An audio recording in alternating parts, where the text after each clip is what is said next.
Você falou que o que passa de uma camada para outra é a motivação. Isso. E a motivação na segunda camada é o conjunto, o resultado dessa unificação dos 4 elementos, de eu entender que o resultado do pão... Não, boa pergunta, boa pergunta. Eu ia acabar falando. A motivação da segunda camada é cair ou subir, veja, é uma motivação inconsciente ainda. A motivação da segunda camada é cair ou subir. É uma motivação que sequer é consciente. Nós temos dentro da gente essas 2 motivações, a queda e a ascensão.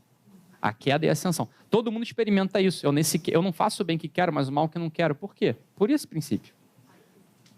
Hã? A segunda é isso. Eu ainda não percebo que tem resultado essa... Legal. Isso aí. Então, das 2, uma. Olha só o que o Henrique falou. Deixa eu só falar o seguinte, olha só, presta atenção. A primeira camada é uma motivação que você não acessa absolutamente, né? E ela aparece ali como o palco de operações possíveis, né? A primeira camada é o teu corpo. A segunda camada é uma hereditariedade. Eu aprofundei aqui a conversa. Eu falei, olha, a hereditariedade que aparece mesmo, indistintamente para todos nós, e que não é que determina, mas que de fato é o que está na gente, são esses 2 princípios patriarcais, da queda e da ascensão. Esses são os princípios que estão na gente. E todo mundo pode indistintamente notar isso em si. Às vezes você tem uma tendência de queda, às vezes tem uma tendência de ascensão. Todos nós temos isso dentro da gente. Você precisa apelar para o inconsciente familiar, como o Zondi fez? Você pode apelar. Se você não tem esse domínio aqui. Você pode falar, eu estou caindo assim porque o meu bisavô, que era um puta de um preguiçoso. Pode ir lá. Não precisa. Eu estou simplificando a questão para a gente poder acessá-la de algum modo e trabalhar em cima dela, né? E a gente vê que a gente não está num determinismo. Não é porque meu bisavô foi um criminoso, meu avô foi um criminoso, meu pai foi um criminoso, eu vou ser um criminoso. Por quê? Porque tem um outro princípio dentro de mim, que é o princípio de Noé, que é de ascensão. Que é a tua liberdade. Tudo isso está em jogo.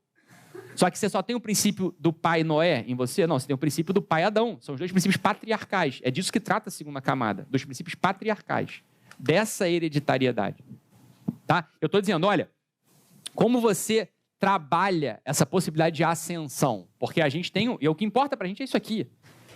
Porque se isso aqui crescesse, né, igual mato, a gente estava feito. Porra, você só melhora. Só que não é isso. A gente nota que isso aqui existe na gente. Como eu trabalho esse vetor aqui? Essa que é a minha pergunta, que é o que importa pra gente como psicólogo. Ou como gente. Como é que eu trabalho esse vetor? Como é que eu faço o sujeito parar de cair? Como é que eu estabilizo esse princípio patriarcal de queda no sujeito? Eu estabilizo esse princípio patriarcal de queda no sujeito dando pão para ele comer. É assim que eu estabilizo. Que pão é esse? É esse pão aqui, o pão substancial. Esse é o pão que eu tenho que dar para o sujeito parar de cair. Só isso basta? Como só isso basta? Eu estou na segunda camada ainda, porra. Isso é o início da conversa. Ítalo. Quem me pergunta? Eu. Fala aí. Então, com essa percepção da realidade da queda e da ascensão em queda, vamos dizer assim, para uma criança, justamente o que vai estabilizar ela seria esse ponto substancial que tem a ver, eu vou chamar assim, não sei se é a palavra mais correta, mas de regras ou de disciplinas, ou seja, meu filho ora, porra, meu filho dá esmola, meu filho se esforce para fazer o que eu te mando, ou seja... Muito bom. Obrigado por essa pergunta, Ricardo. Obrigado por essa pergunta. Não. Não é assim. Não é assim. Para criança, olha só, você tem que imaginar o seguinte, você é o padeiro, você faz pão. E a criança come o pão que você faz. Se você não faz pão, a criança não come. A criança passa fome. Entendeu ou não? A criança não é padeiro, ela é aprendiz de padeiro. Aprendiz de padeiro não sabe fazer pão, está aprendendo a fazer pão. E tem que comer do mesmo jeito. Sim. Mas eu entendi o que você quis dizer. Mas justamente, enquanto ela é ali dependente, então na falta, na incapacidade dela de produzir o pão, eu vou sempre chegar com pão porque eu sou adulto e vou dar o pão. É isso aí, você vai alimentar a criança. Contudo, eu vou estar trabalhando essa criança para aprender a fazer pão quando eu digo para ela, você tem que orar, meu filho. Você tem que dar esmola. Você pode fazer o que você quiser. Você tem que se esforçar. Essas tarefas que eu te dou é para fazer. Você tem que fazer. Claro. Agora, veja o problema de uma criança. A criança não tem o domínio da linguagem. A oração para ela está prejudicada. A criança está na fase de desenvolvimento. Ela não pode fazer jejum. A criança não tem o próprio dinheiro. Como é que ela vai dar esmola? Não, ok. Puta dificuldade, não é isso? Talvez aí por isso que quando eu fiz a pergunta para ti da esmola, porque aí você tem que adaptar. Aí, pelo jeito que você falou, não tem como. Por mas exemplo, não tem que adaptar. Quando esmola é dar esmola no sentido... A gente vai entender uma sociologia, a gente vai entender uma sociologia dos padeiros. Né? É exatamente assim. A criança é um aprendiz de padeiro e ela vai ter que se alimentar. Ela vai comer pão, porque você fez pão. Um pai, uma mãe, uma comunidade que não saiba fazer pão, vai todo mundo morrer de inanição, na largada. Uma comunidade que não tem um padeiro, porque você pode ter um puta padeiro que alimenta todo mundo. Isso existe. Em geral é assim, inclusive. O pai tem que ser o padeiro. E aí, veja, aqui é um pão substancial, não é um pão material. Se você é esse sujeito aqui, a tua família para de cair, necessariamente. Uhum. E eu não estou falando de teologia da prosperidade, eu não estou falando que você vai ganhar dinheiro, eu não estou falando disso. Eu estou falando de uma virtude moral. É assim mesmo que funciona. Fala, Léo. A gente volta naquele ponto que você falou que da necessidade da personalidade do terapeuta para formar o outro. O terapeuta tem que saber fazer pão, porra. Se eu não tenho pão para dar pro meu filho, ele não aprende. É isso aí, cara. Ítalo, só para fechar a pergunta, então. Já que eu entendo mais ou menos que é da motivação da camada 1, rapidamente, vamos dizer assim, normalmente, rapidamente, um bebê vai para 2. Então, como é que ele sai dessa motivação da 2 para 3? Uma criança, eu imagino que uma criança de 3 anos, até os seus 5, 6, estaria ali transpondo da 2 para 3. É isso aí. Não, ele vai sair naturalmente, ele sai. Veja bem, a camada 1 e a 2, elas não aprisionam ninguém, por assim dizer. Elas são camadas que estão sempre presentes. Tá? Estão sempre presentes. São camadas de subsistência. Elas estão ali, na base de tudo. O sujeito ele vai para 3 necessariamente. E essas pulsões, essas dificuldades, sofrimentos da 1 e da 2, estão sempre presentes em todos nós. Os sofrimentos de todas as camadas estão presentes em todos nós. Ele só não está na dianteira dos sofrimentos. Dá para entender isso ou não? Sim, porque já foram transpassadas, ou seja... Já foram transpassadas, é.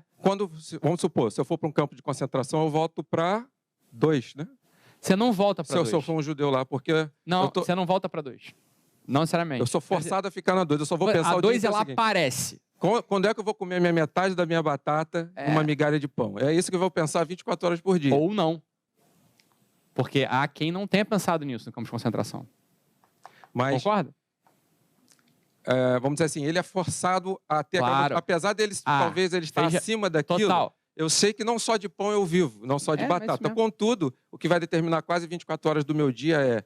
Eu preciso de pão, de batata. A 2, ela reaparece. Mas ela não vai determinar as tuas motivações. E não determina mesmo. Vamos lá, calma. Sim, é nesse sentido que eu acho, o que eu pensei é o seguinte, é nesse sentido que eu acho que a gente retrocede a camada quando você cai numa situação dessa, mas você se mantém onde você estava nesse sentido que você está falando. É isso aí, perfeito. Eu estou no meu dia a dia perfeito. Nessa situação, né? É isso aí mesmo, é isso aí mesmo. Porque olha só, vamos lá, é que já... Então a camada 1 é o corpo, a camada 2 é a hereditariedade nesse sentido, tá? E a camada 3 é a camada da linguagem, do aprendizado. Essa é aquela fase das crianças do porquê. Por quê? Por quê? Por quê? Por quê? Então, olha só. Ele tem um corpo que se manifesta e que agora ele precisa começar a articular as coisas que estão fora. Ele precisa entender como é que funciona a estrutura do mundo. Ele precisa ter um senso de orientação de algum modo. Ele vai articulando ali os tamanhos, as formas, né? 3 anos, 2 anos. Tá? Aqui ainda tem uma correlação entre a cronologia, né, e a motivação. Então, a motivação do sujeito de terceira camada é aprender. Aprender nesse sentido. Eu acho que então estou na terceira camada, porque eu adoro aprender. Né? Mas a tua motivação não é aprender por aprender. Você quer aprender para alguma coisa, para ganhar dinheiro, para se amostrar, né? Para ficar culto mesmo. É por outro motivo que você quer aprender. Né? A criança está aprendendo, não sabe nem por quê. Ela aprende por aprender. Qualquer porra que ela pega na frente, ela quer aprender. Ela quer entender a relação entre as coisas. Tá? Ora, a razão, a faculdade razão que está ali embaixo, ela é entendida nesse sentido. Razão como relação. Lembra da razão na matemática? 2 sobre 3 igual a 4 sobre x. Resolvo o x, né? É uma razão ali. Razão como relação. Lembra disso? Não. A gente pode entender essa faculdade, a faculdade humana, a razão, a gente pode entender deste modo. Não vamos entender razão como inteligência. Tá? A razão é... vamos lá, olha só, presta atenção, não escreve isso, tá? A razão é aquela parte da psique. Não é isso. A razão é a faculdade humana que relaciona os elementos que você está vendo, ou que você está sentindo. A razão, presta atenção, a razão, ela foi sofrendo variações na história da filosofia. Tá? Então, há quem tenha se apropriado do termo razão para falar daquelas operações da inteligência, por exemplo. Há uma encíclica, por exemplo, do Papa chamada Fides et Ratio. Ele está falando da razão, não da razão exatamente, está falando da inteligência. Mas tudo bem, funciona mesmo, dá na mesma, entendeu? É só você saber disso. Tá? A razão aqui, a gente vai usar o conceito mais tradicional de razão. Razão como aquela faculdade que relaciona. Então, quando você está no mundo, olhando, calculando, qual que é a faculdade, qual que é a parte de você que está operando? A parte de você que está operando é a razão. Entendeu ou não? Ali o senso comum, na camada 1 e 2, o que é o senso comum? São os sentidos. Né? Quer dizer, é aquela faculdade mais básica, que está pegando o mundo e jogando para dentro. Não tem ainda cálculo, não tem nada. Ele está só te instalando no mundo. Apurando, está aprendendo a usar, está afiando, exatamente. Que o senso comum é uma faculdade que você vai usar para sempre, assim como a razão. Você vai estar sempre usando aquilo. Se você não cuida do senso comum, se você não cuida do teu sentido, você vai cair sempre.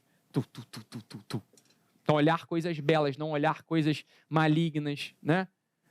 Sentir coisas boas, não ficar sentindo coisa ruim, submeter-se à audição boa, não ruim. Isso é o que vai apurar ali a tua tendência à queda ou a tendência de ascensão. Bizarro isso. Quando a gente está ensinando para a criança, a gente está fazendo uma operação. Quando a criança está aprendendo, ela está fazendo outra operação. Isso a gente tem que ter na cabeça. Sempre. Qualquer pessoa que eduque criança tem que saber disso. A criança não é um mini adulto. Falha na criança todos aqueles princípios superiores. A criança não está usando o seu apetite direito, não está usando vontade, não está usando porra nenhuma. Ela está usando senso comum e em algum momento ela começa a usar a razão. Uma vontade muito diminuta. Veja, a vontade está ali no centro. A vontade ela cresce conforme as outras faculdades vão sendo desenvolvidas. Entendeu ou não? Para você educar, o que é educar a vontade? É você percorrer harmonicamente o caminho do senso comum, razão, apetites e inteligências. Quando você chega lá no final, a tua vontade está brilhante, está resplandecente. Até lá, a tua vontade é pequenininha. A gente vai falar disso. Calma. Ítalo, uma Fala. dúvida. Digamos que a criança teve falhas importantes, ela não tinha um bom padeiro, ou não tinha um padeiro, enfim. Isso. Tá frita. Algo ali. Digamos que ela vai ficar...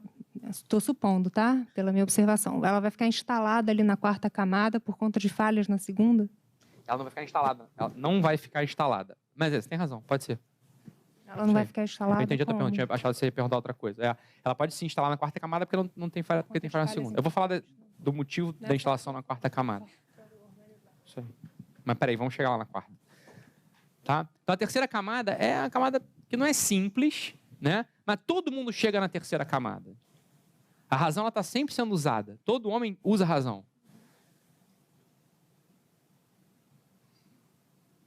Fala, homem. E nos casos patológicos, onde por alguma questão a criança não desenvolve a linguagem, pelo menos oral, assim, de como a gente entende, né? Ela consegue desenvolver? Não, ela fica presa na 3ª camada.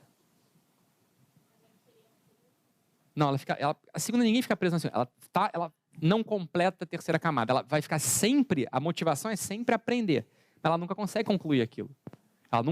A razão nunca dá conta, uma criança com deficiências graves, né, de linguagem, com retardo mental grave, ela fica presa na 3ª camada.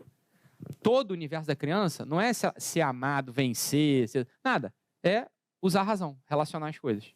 E aí, como ela não tem essa faculdade, porque pode ter uma lesão estrutural, sei lá, ela fica presa ali dentro da 3ª camada. Então, a motivação dela vai ser sempre isso, enfiar, né, triângulo no quadradinho, brinquedo. Né? É sempre uma surpresa, é sempre um desafio. É assim mesmo. Né? E aí você tem que dar conta de conseguir desenvolver do melhor modo nessa realidade. Né? É isso, aqueles exercícios todos de jogos lúdicos, de criança, ficar enfiando triangulinho no quadradinho, quadradinho no quadradinho. Triângulo no quadrado não entra, né? Desculpa. Entendeu, né? Aquele joguinho, aquele joguinho, é isso. Né? O aspecto autista. Então, Ali aí na você 3? tem que ver o espectro não. O espectro. Espectro, Eu que desculpa. falei errado, desculpa também. O espectro autista, você tem que ver, porque nem todo autismo é igual. Sim, sim. Aí por isso que é um espectro. Mas alguns podem consegue. estar instalados na terceira. Alguns já estão instalados na quarta, quinta. Você Sim, consegue. Sim, sim. Os graves, aquilo, o que está acontecendo? A razão tem um defeito que vai aprisioná-lo ali dentro. Então você tem que tentar estimular ao máximo para talvez ele consiga romper aquilo, mas nem sempre a gente consegue fazer isso. Você tem que ver. A pessoa vai seguir se desenvolvendo, passeando pelas outras camadas, digamos, ou não. Ou não. E aí... Pode ficar preso. Assim, na terceira camada, todo mundo chega. Mas nem todo mundo passa. Essa aqui é a primeira barreira que a gente tem como ser humano. Primeiro corte. Algumas pessoas, isso, claro, espectros autistas graves, retardos graves, lesões cerebrais graves. Isso aí tudo impede a gente. Mas uma pessoa que não tenha um transtorno, por assim dizer, ela vai também passar da terceira camada. É o início do uso da razão. Acho que uma vez eu vi você falar que a terceira camada está relacionada com transtorno alimentar. Segunda. Segunda. A terceira tá. O início da terceira também. É a passagem da segunda para a terceira. Porque você tem um corpo ali que pede algo. Eu vou falar disso. Eu posso falar disso, depois você vai entender por que tá. Quer dizer, é a passagem da segunda para a terceira. É o início da terceira. As pessoas estão levantando essas questões de lesões, de autismo e tudo mais. E aquela pessoa que, por exemplo, aprende 500 mil coisas e não realiza efetivamente nada, quer dizer, fica nesse aprender por aprender e não coloca esse aprendizado a serviço, ela estaria estagnada nessa terceira camada e teria quarta, como... Provavelmente na quarta. Eu vou te explicar por quê. Tá. Você vai entender por quê. Porque, olha só, a terceira camada, ela não tem muito... Quer dizer, a gente poderia dar um curso só sobre a terceira camada, é óbvio. Porque eu pegaria toda a linha daqueles... Mas não vou falar disso aqui. Aqui não importa muito pra gente. Tá? O que acontece? Você vê que a razão... A gente usa a razão tanto para a terceira quanto para a quarta. Porque vamos entender que a razão começa a faculdade de relacionar. Né? Imagina que ela está relacionando as coisas do mundo exterior e ela começa, assim que ela estabilizou mais ou menos a relação do mundo exterior, ela começa a comparar isso com o mundo interior. É isso que a razão faz. É o que cabe em mim. O que é isso? Isso é a formação dos afetos.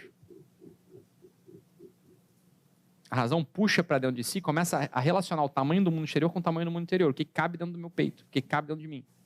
Isso é o que a razão faz. Então, a razão está relacionando o mundo exterior e relacionando a relação entre o mundo exterior e o teu mundo interior e o tamanho do teu mundo interior. A razão, vamos lá, a razão é a faculdade de relação. É isso que ela está fazendo. Fala, Ítalo, está muito abstrato para mim. É claro que é abstrato. Você toca nessas coisas? Não, então é abstrato. Essa é a natureza da psicologia. Entendeu? É isso que é bonito pra cacete. Você consegue entender tudo sem conseguir tocar e desenhar. E é isso tudo que está lá. E você identifica tudo perfeitamente. É um exercício da inteligência. A gente tem que, aos poucos, ir se acostumando com isso, com essa linguagem. Tá? A razão é exatamente isso. Quando eu tô... Um gato, quando pula do muro pro telhado, ele está fazendo um cálculo trigonométrico. Ele está usando o quê? A razão. Faz sentido isso que eu estou falando ou não? Entendeu? O que ele está fazendo? Ele está fazendo um cálculo trigonométrico. Ele está usando a razão dele. Está pulando. Ele está relacionando o tamanho do mundo exterior com a sua força das patinhas e ele, em geral, acerta. O gato, em geral, acerta. Porque a razão é onde para. A razão é a faculdade na qual os animais param. Eles vão até o apetite concupiscível, o início dele. Os cães, a maior parte nem vai. Para cima, os animais já não acessam mais as partes de cima. Então, estranho, porque estava dizendo assim que o homem que é um animal racional, os bichos não são racional. É porque aqui a gente está pensando na razão como inteligência. Entendeu? O gato, o cachorro, o tatu-bola, todos eles usam esse tipo de razão de algum modo. Eles estão calculando, fazendo um cálculo. Aí para ali já no mundo interior, já não tem mundo interior. Cachorro tem sim, então você não viu meu cãozinho, ele sente, então, é isso que eu tô fazendo. O cachorro é um bicho superior mesmo, ele tem uma capacidade de se hominizar. O cavalo já não tem. Adoro cavalos. Eu sei, para montar, para andar, para saltar, aí você gosta. Mas ele, bicho mesmo, não te dá afeto de volta. Dá sim, você não viu lá o trovão que tem no meu sítio. Não é você que está recebendo aquilo, ele não está te dando nada. Entendeu? Ítalo, Já. deixa eu só ver Bora, Adriano. se eu captei aqui. A primeira e a segunda camada, necessariamente, né, você não fica aprisionado nela, você vai passar por ela, independente dali do desejo ou não, porque não tem nem esse desejo Isso, ainda. é por isso. É isso aí. Você não tem nem esse desejo ainda, você vai passar.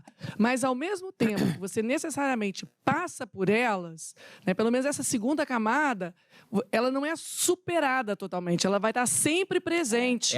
A primeira e a segunda são camadas diferentes nesse sentido. Elas estão sempre presentes. Elas vão estar sempre presentes. Então, Porque, principalmente, a segunda com esse movimento de queda e ascensão, você tem que o terapeuta tem que estar sempre atento a isso, porque você vai ter que fazer, em algum momento, algum trabalho específico para essa questão. Não é isso? Nave, vem comigo. Vem comigo. Segundo pulo do gato das camadas. Você quer entender bem as camadas? Você tem que fazer uma relação de binômios. Olha só. Qual que é a camada diametralmente oposta a 1? 7. A 7. A 7. Isso. Qual é a camada diametralmente oposta a 2? A 8. A 3 é a 9.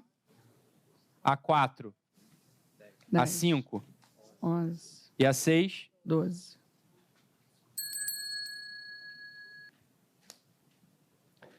A 2 e a 8 são camadas muito interessantes. A 7 e a 8, perdão, são camadas de transição muito interessantes. Depois a gente vai falar disso aqui quando a gente for subir. Mas olha só que coisa curiosa, só para adiantar, só para você entender direitinho.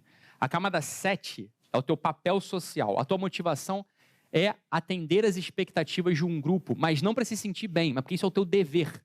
Isso é a motivação na camada 7. Não precisa anotar porque a gente vai chegar lá, a gente vai progredir. Eu só estou caminhando para a gente entender. Olha só. Olha só. A camada 7 é o seguinte. Qual que é a motivação do sujeito da camada 7? Atender as expectativas do grupo. Por quê? Porque ele sabe que ele tem um papel social. Mas ele não faz isso para se sentir bem, para se sentir amado, para ganhar dinheiro. É porque esse é o dever dele. Ele aparece no lugar e existe um conjunto de expectativas daquela comunidade. Atender aquilo que o determina, o que faz ele ser mais ele. Essa é a motivação do sujeito da camada 7. Aqui está o Adler, por exemplo. Lembra do Adler que eu estou falando desde o início? Aqui está o Adler. O Adler é o representante teórico da camada 7. Como é que é o nome disso? Isso aqui é um eu social. É um eu que se apresenta, que aparece, não é? E o eu do corpo? É muito parecido, só que num nível superior. Entende? Tem uma correlação direta aqui. A primeira é o início das inferiores e a 8ª é um início... É, tipo isso. A 7, né? É o início das perdão. superiores. É isso aí. Entendeu? A 2, vida e morte. Queda e ascensão, num certo nível. A 8, é o eu diante da morte. As minhas motivações é aquilo que eu faço aqui continua valendo, mesmo se eu for embora? Essa é a pergunta da 8.